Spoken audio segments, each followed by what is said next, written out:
Hey guys, it's Dale from LUXBMX, back here again with another product video for you. Today we're going to be looking at sprockets and everything you need to know when selecting a new sprocket for your bike. So first and foremost, most sprockets are going to be made from aluminium or alloy. Generally, they're going to use alloy as it's a relatively light and strong material. However, you will get some sprockets for you guys out there that are a little bit heavier on your parts that are going to be made from chromoly. Going to last a little bit longer than your alloy ones will be, but they are going to be a little bit heavier. However, it just comes down to what you think is necessary as to what material you'd go with. So for most people, alloy is going to be fine. As I said, if you're a little bit heavier on your parts, then definitely recommend looking at a chromoly sprocket. So the next thing to think about is how many teeth you want. Most complete bikes these days will come with a 25:9 gear ratio. So this means that your front sprocket is going to have 25 teeth. To maintain your current ratio, it would be really simple to stay with a 25 tooth. If you're looking for something that's going to be a little bit harder to pedal, or you want to get a bit more top speed out of your current gear ratio, then you would bump up from a 25 to a 28.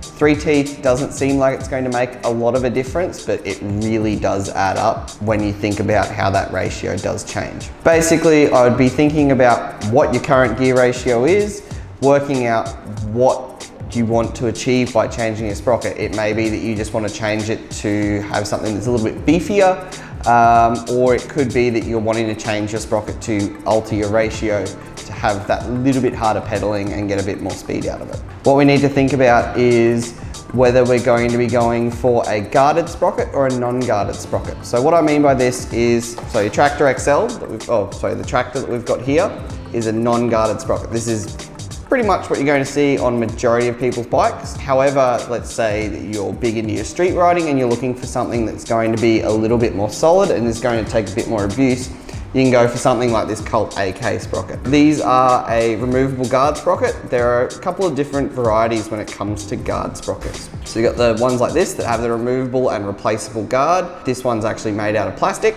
or nylon. Really fantastic. As you wear through it, you can then remove it by just a replacement guard if your sprocket itself is still intact, and then pop a new guard onto it and you get basically a second lifetime out of it. Other ones like the Federal AMG guard sprocket, as well as say a couple at Colony make, are going to be an alloy sprocket that has the guard built into it. This is going to offer a little bit more strength. However, it does mean that over time, as you do wear down the guarded portion of the sprocket, you will need to replace the whole thing, not just the guard. Lastly, the thing that you need to remember when you're selecting a sprocket is what kind of drive style you've got on your cranks. Some cranks, like Profile Racing, will offer a boss or bossless. What this means is that you can either run a spindle bolt for the boss cranks. As you can see with the AK, it's got the hole in it right here. That's where your bolt goes through and attaches your sprocket to the crank arm. Alternatively, you have something like this tree sprocket here, which has splines built into the center of it. What this means is you don't actually need to run a bolt drive setup. You simply slot this onto your current spindle, attach your crank arm. There's no bolt holding everything together. It's just on there using the teeth of the spindle. This means that the spindle itself is driving your sprocket, not the crank arm. There are pros and cons to both. Pros to the spline drive is they're going to be a little bit lighter. Odyssey did a version of it called socket drive. Similar sort of principle, just designed to fit the Thunderbolt style mechanism that isn't actually a spline, it's a socket. Benefits to going bolt drive is it's a lot easier to find a sprocket that's going to suit, as there is a lot more bolt drive options available than there are spline drive.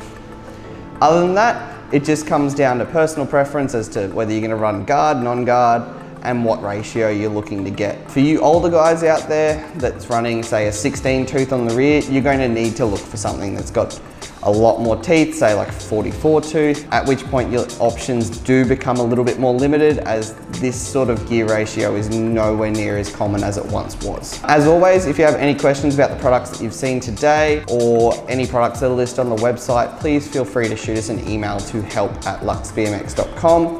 Always hit us up via the socials as well, happy to help. Thanks for watching, and again, tune in for another product video coming soon.